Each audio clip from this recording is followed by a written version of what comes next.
Hi everyone, my name is Dr. James Hawkey and I am Senior Lecturer in Spanish and Catalan Linguistics at the University of Bristol in the United Kingdom. And what I'm doing here today is something a little bit different. I'm doing kind of a mini taster lecture, if you like, of something that is part of a wider course that I give students of Spanish and or Portuguese in their final years at the University of Bristol.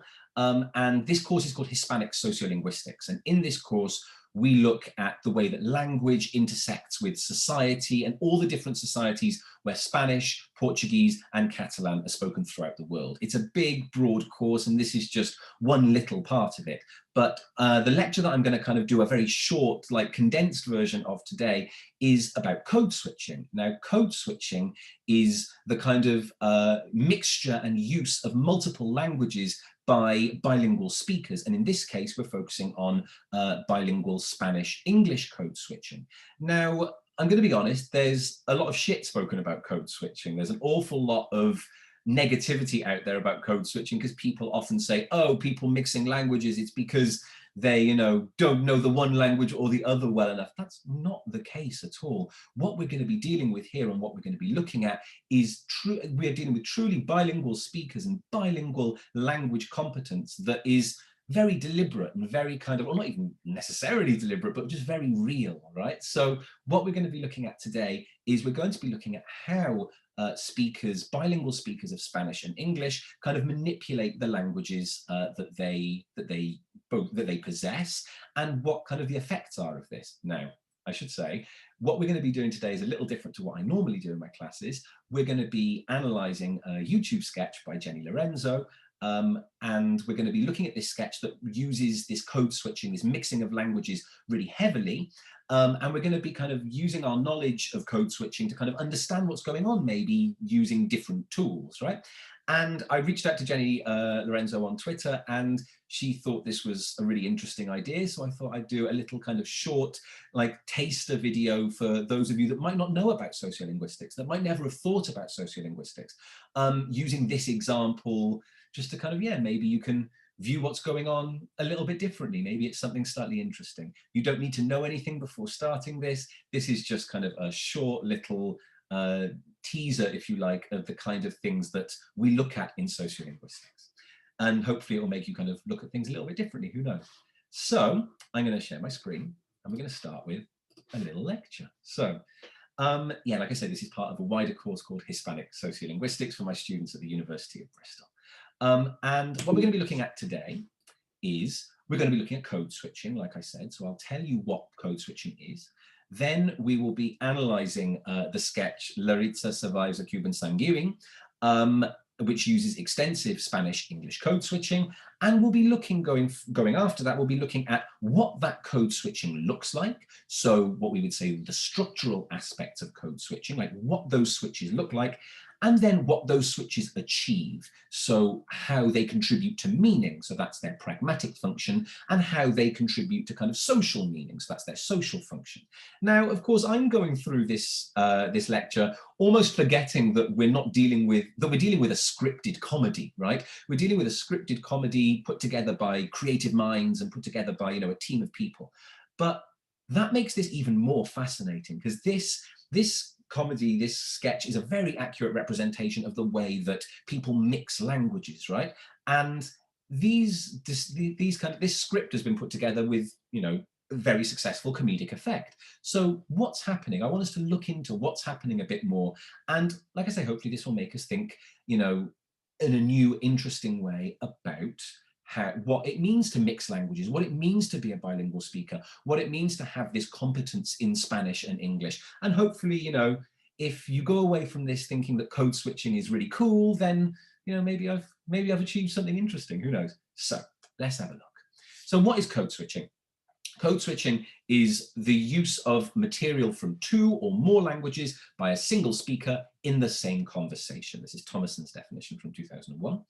By implication, the same conversation means that all the other participants also speak or at least understand both or all of the languages being used. So here we're looking at Spanish and English in this Cuban Miami kind of like Miami Cuban kind of context. But code switching is the use of material from two or more languages, could be whatever languages, you know, the speakers have.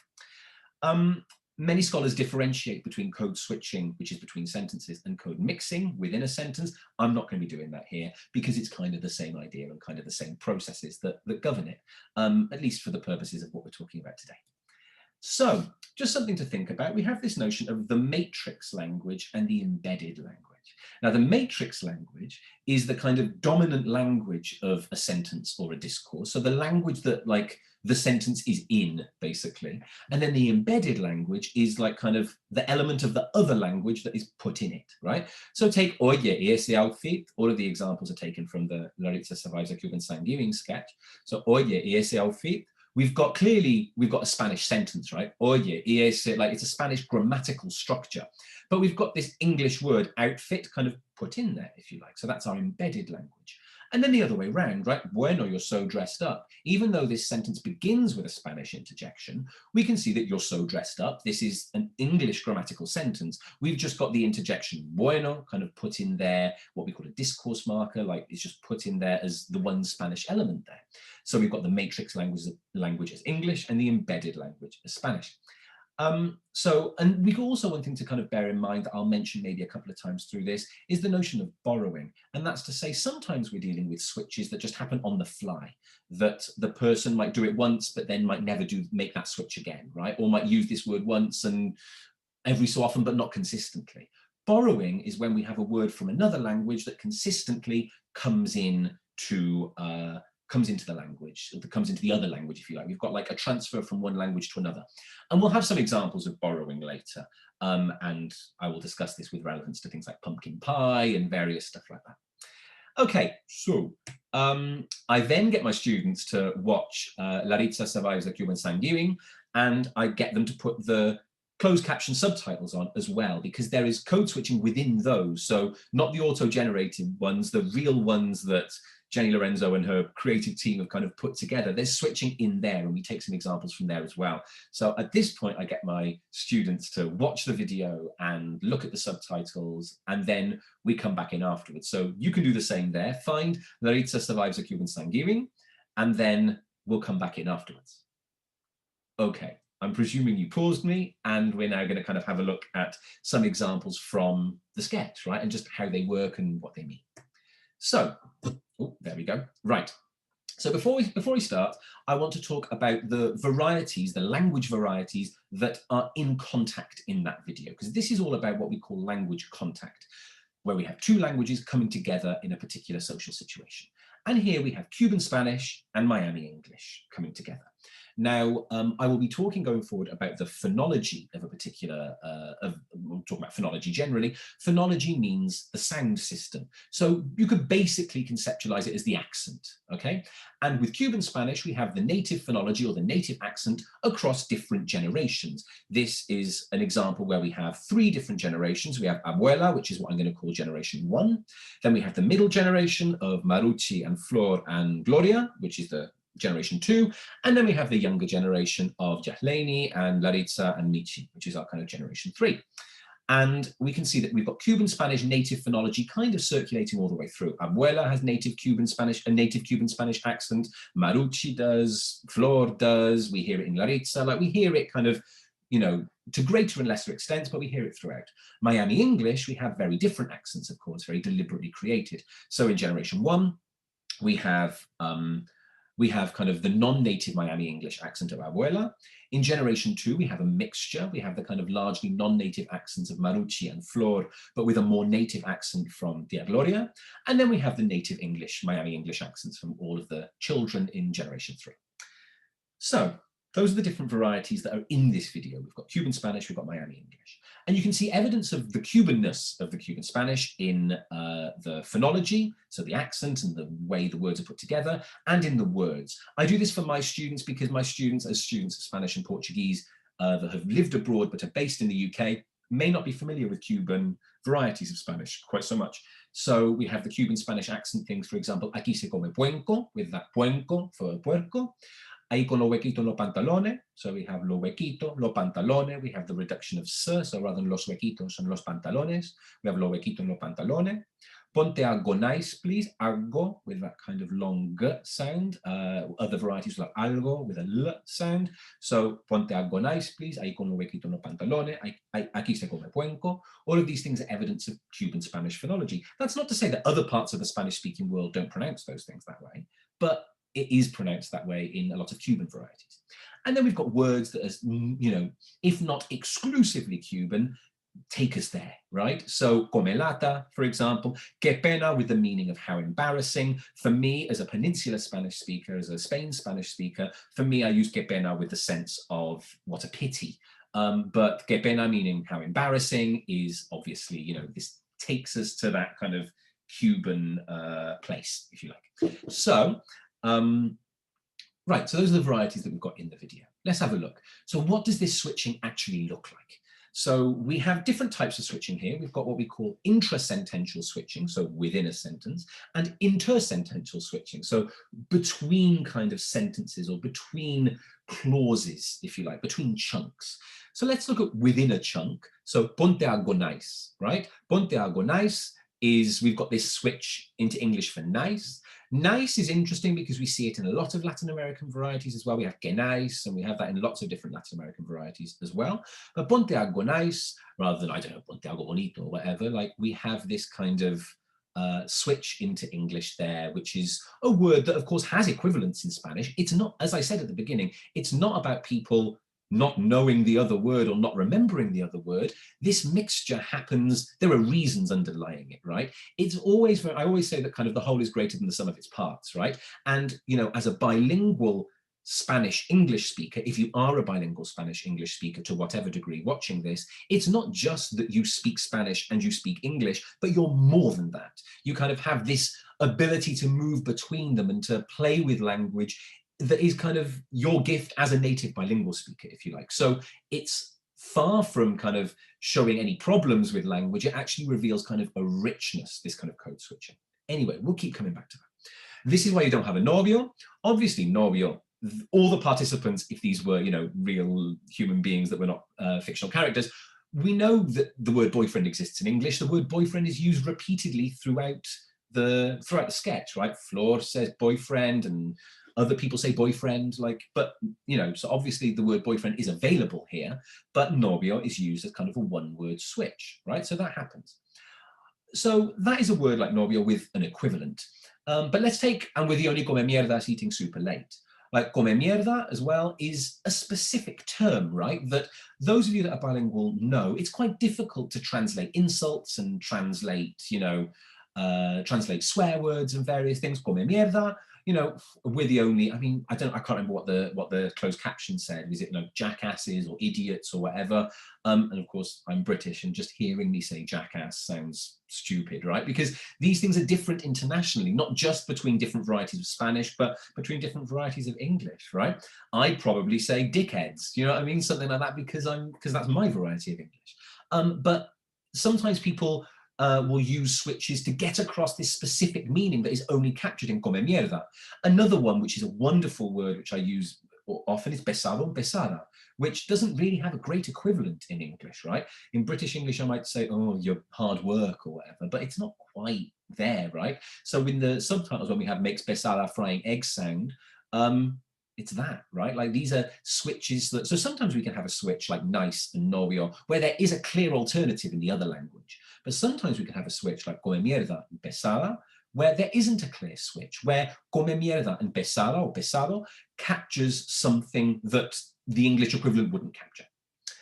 And then also we've got this wonderfully kind of, mixture of different languages between clauses, right? In this intersentential example with you're going to eat Thanksgiving dinner vestida así como una whatever, ahí con un huequito en los pantalones, like you got into a fight with a bear, right? What we've got here is, now I've obviously been using my English phonology here, but you can see underneath, and my students of this unit are trained in phonetic transcription, but phonetic transcription is simply, there are a whole load of symbols that represent different sounds. A different sound has a different symbol. And so what I've got here is the phonetic rendering. You see, I'm that sad, I took my time to do this. The phonetic rendering of, you're going to eat Thanksgiving dinner vestida así, como una whatever. Right? In fact, I got the dinner wrong there, but you're going to eat Thanksgiving dinner vestida así, como una whatever, that kind of thing. Like that is what those symbols represent. And you've got this wonderful mixture of, we start with our kind of matrix language of English. You're going to eat Thanksgiving dinner. But then as soon as we have vestida así, we trigger a switch into Spanish. Vestida así, como una whatever, ahí con los huequitos en los pantalones. And even whatever is a really interesting word because it integrates elements of American English phonology. So the t sound in whatever, that r sound, that's American English phonology. The r at the end of the word, error, that's American English.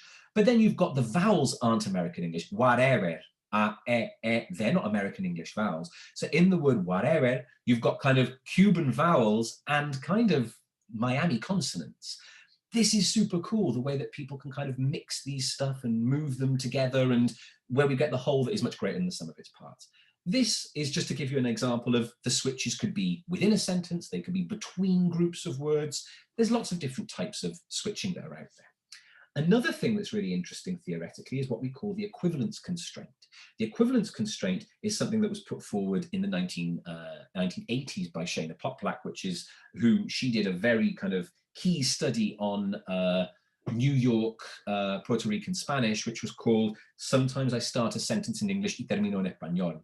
And it's this kind of wonderful study into code switching that had never been done before. And she came up with this, this finding of the equivalence constraint, which means you can switch, but only at a point where you're not you're not violating the grammar of either of your languages, right? So you can switch, but only at a point where if you lifted that chunk out, it would still be kind of okay in both languages you're dealing with. I'll show you what we're dealing with. So let's take this exchange. So, hey, whatever, at least it's not Cracker Barrel, que pena.com, que pena nada, de que tremenda comelata, fueron y $10, incluyendo un pumpkin pie.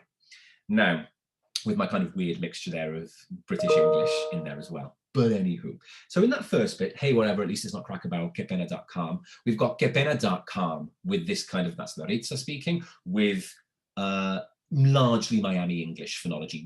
.com is very kind of, it's not .com or .com, it's .com with this very Miami English style vowels with the that kind of glottal stop sound that we have there in English that we don't have in Spanish.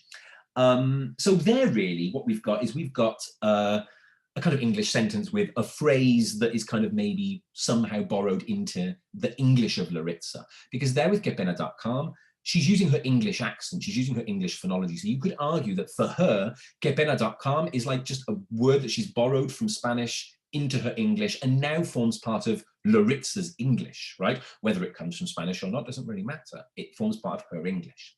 The interesting one, and the most interesting participant with regards to, I say interesting participant like they're all different people, must remember it's the same actress, but the most interesting stuff is what Marucci does, right?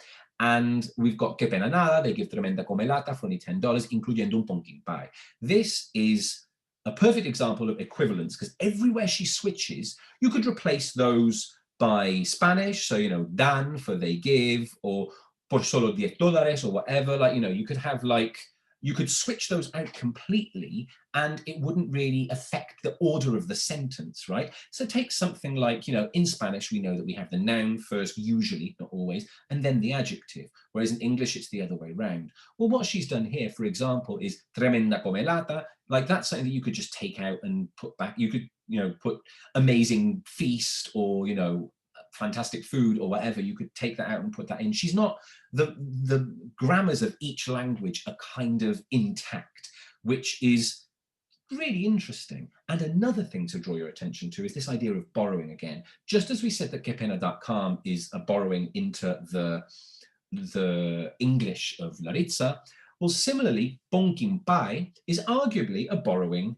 into the Spanish of Marucci, because of course pumpkin pie, we have an equivalent, right? Like torta de calabaza or whatever, right? Why would you say pumpkin pie and not torta de calabaza? Well, because this is referencing an Anglo food tradition that is, an American food, an Anglophone American food stuff that's associated with Anglophone cultural traditions, right? So it's understandable to have pumpkin pie and not torta de calabaza. So this is kind of, mixing languages, but the meaning is, it's not just taking things at random. It's kind of taking things for specific reasons.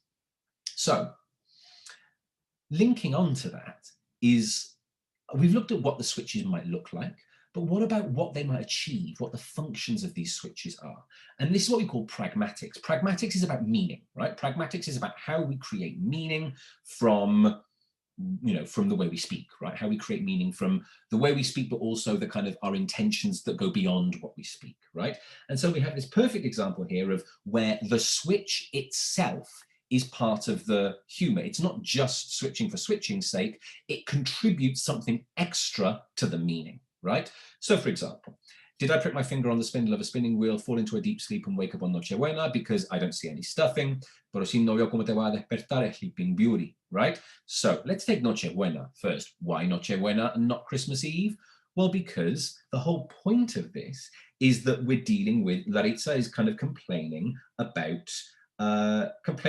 kind of culinarily, they're always eating Cuban food. And it's always these same kind of Cuban holidays, Cuban traditions, whatever. So obviously she's going to say Nochebuena because she's talking about this as a kind of a Cuban holiday. Why yet again are we dealing with these Cuban foodstuffs, right? It's that kind of thing, right? So that's why she said Nochebuena. But the interesting one there is a Sleeping Beauty, right? Why a Sleeping Beauty, for example, and maybe not La Bella Durmiente, whatever kind of the equivalent might be, right, in this variety? Well, it's kind of interesting, right? Because firstly, in the varieties of these speakers, Sleeping Beauty is going to be maybe kind of the first thing to hand that they would use to refer to this, but also because let's take Laritza's kind of long, elaborate statement for humor. Did I prick my finger on the spindle of a spinning wheel? This kind of long, elaborate statement that's there to elicit humor, right? Well, Abuela, in responding this way, calls back to that, doesn't she? Like she calls back to Laritza's use of English in there, even though she's using English, a Sleeping Beauty, with this kind of like full Cuban phonology. There's the symbols again for a Sleeping Beauty, if you're at all interested. She's using this kind of Cuban phonology, but she's using it in English because she's calling back to Laritza's first long intervention in English. It wouldn't have been as funny, right? Like the joke wouldn't have necessarily landed if we'd have had, I don't know, La Bella Durmiente or whatever. Like it wouldn't have landed so well. Why wouldn't it have landed so well? Well, because Abuela is kind of somehow sassing Laritza by, using the English that Laritza used in her intervention. It's kind of mirroring it, right? And that's, how sometimes a code switch in and of itself is so much more than the component parts, right? Like the bilingual competence that comes from being able to code switch is so much more than the composite of each individual language. So finally, and this is the slide that I tweeted out, this is honestly, I've spent, however many years, I got my PhD 8 years ago, and I've been working I've been working in academia ever since. And this is, the thing, I'm more proud of this than my book, more proud of this than my PhD. This is kind of like when I made this, I was like, I've arrived. Like, this is what I'm getting paid to do. So let's look at this family tree with Abuela and Gloria, Maruzzi and Flor, and we've got these different people. So we've got Abuela, as I've said, I'm calling generation 1, then we've got the middle one, generation 2, and we've got generation 3 at the bottom. Now, on the one hand, so what's going on here? What are the social functions? What are we getting out of this socially? This is kind of interesting. So on the one hand, we have kind of arguably this situation within this family of language shift, right? From Spanish towards English. The oldest people are Spanish dominant, the youngest people are English dominant. So arguably you've got this kind of movement from Spanish in the earlier generations through the middle generation to the younger generation, right? And this is kind of interesting when we look at these, particularly the older and the younger generation, they kind of mirror each other, right? Because they do switch, but in a very specific way. They do these one-word switches, right? So Abuela, for example, when she's saying a Sleeping Beauty or whatever, that kind of thing, a Sleeping Beauty, that's kind of a one-word switch, right? Or 2 words, but it's just like a name, isn't it? That she's like she's speaking in Spanish all the time, but she's putting that English thing in there, right? And then if you look lower down, for example, Michi, who says Tia Gloria, again, it's kind of a one-word switch. Other than that, she's speaking in English. Laritza, who switches much more than anybody else, that she switches, we don't have evidence for Jasleni or really for Michi for switching. Laritza does switch, right? She uses a lot of Spanish in her English, but it's these kind of one-word switches in this sketch at least, right? So, sit in la sala, like, or wake up on Nochebuena, or the only come mierdas, right? She's using these kind of one-word switches. She's speaking in English, but she's popping a Spanish word in there. And abuela is speaking in Spanish and popping an English word in there, right? Those two generations are mirroring each other. But the middle generation, the Gloria, Marucci, and Flor, is the kind of our interesting one, right? This is where we've got clear interference from the Cuban Spanish accent in the English of Flor and Marucci, say, but not really at all for Gloria, right? So if you take the word Laritza, as I would say, which Gloria pronounces as Laritza, and the others pronounce as Larissa, right? We've got the Cuban phonology of Flor saying Larissa, is that your boyfriend? And we've got Gloria saying Laritza, will your boyfriend be joining us for dinner, with Miami or American English, general American English phonology, right? So we've got these kind of clear differences, and this is clearly tied to the perceived value of English in this community, right? English, at least by Tia Gloria, is seen as this kind of upwardly mobile language within this Miami Cuban community, right? Gloria's use of English phonology, the American English accent is what I mean. Gloria's use of the American English accent is highlighted as inauthentic, right? This is the whole kind of where the humor comes from, right? In a lot of ways, we know she's kind of faking it because we know what her family's like. We know that she called her daughter just Lainey, right? Like, we know that she's trying to be something she's not. That's the whole gag at the end, isn't it? Where like the door opens and suddenly Gloria's kind of like facade crumbles, right? Like we see her for what she is, right? The whole point of Gloria is that she's presented as inauthentic, right? And Gloria's use of English and Gloria's use of the American English accent is part of that inauthenticity, right? It's seen as inauthentic alongside her sister's language practices, right? And that's in keeping with her kind of persona, her presentation of self as this kind of upwardly mobile person, right? Now, this is not to say that Gloria never uses Spanish. She will still let in the odd bueno, like, bueno, you're so dressed up, or ay, that's such a shame, right? She will do this. But the whole idea is that we've got Gloria, on the one hand, is kind of, you know, perceived as inauthentic, if you like, alongside Marucci and Flor, who are just kind of seen as unpretentious and seen as more normal and seen as more approachable and seen as more down to earth. And indeed, Marucci in particular is seen as this kind of like authentic, unpretentious kind of persona, right? And what I said about Marucci before, she's the one that is doing the really elaborate code switching. She's the one that's observing the equivalence constraints that I mentioned before. She's the one that is engaging in very, very sophisticated code switching. And code switching is kind of like, and she's the only member of the family, I should say, who's engaging in code switching beyond just one word here and there, right? She's the one that has these grammatically complex code switched sentences that just work, right? And of course, the speakers, you know, I'm not saying that whoever, you know, when Jenny and her friends wrote this, that it was, you know, no one's heard of the equivalence constraint outside of sociolinguistics. It's not about that. This is stuff that speakers do without knowing they're doing. These are the rules that kind of underpin it, because that's what linguistics is trying to do, right? It's like this, it's kind of studying language as a social science, right? At least that's what sociolinguistics is doing, I should say. Anyway, I digress.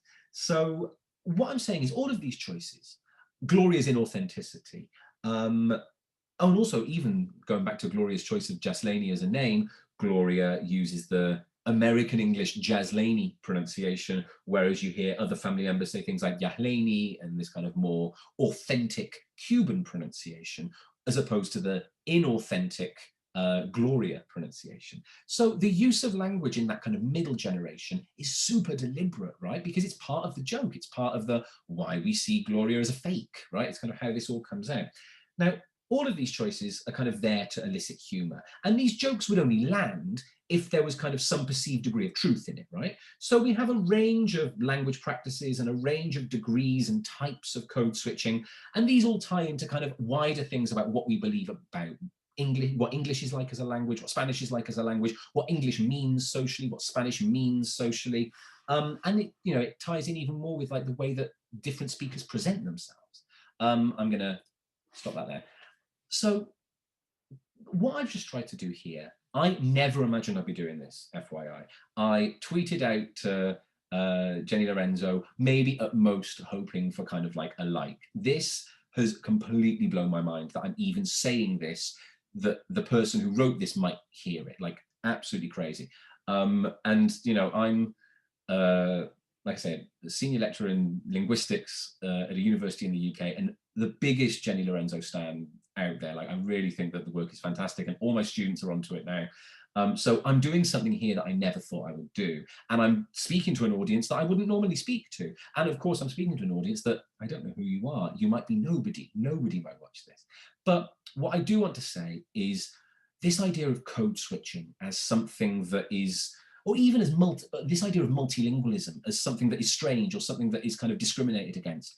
Like, multilingual speakers have this wonderful resource at their disposal. And that's part of what, why sociolinguists are so fascinated by all of this, why we love studying situations like this. And when I discovered Jenny Lorenzo's videos, and this video in particular, this is a really valuable learning tool for my students. So yeah, if you found this interesting, wonderful. Thank you so much for listening, and hopefully you've kind of found something, you've learned something new today. If you haven't found this interesting, well, it's a different way of looking at things, I suppose. But thanks for listening. If you've got this far, well done. And if you're interested, pick up a book about sociolinguistics and find a textbook on sociolinguistics and geek out. That's how I ended up where I am. And I will, yeah, that's it from me. Thanks so much for listening. Take care, and bye-bye. Adios.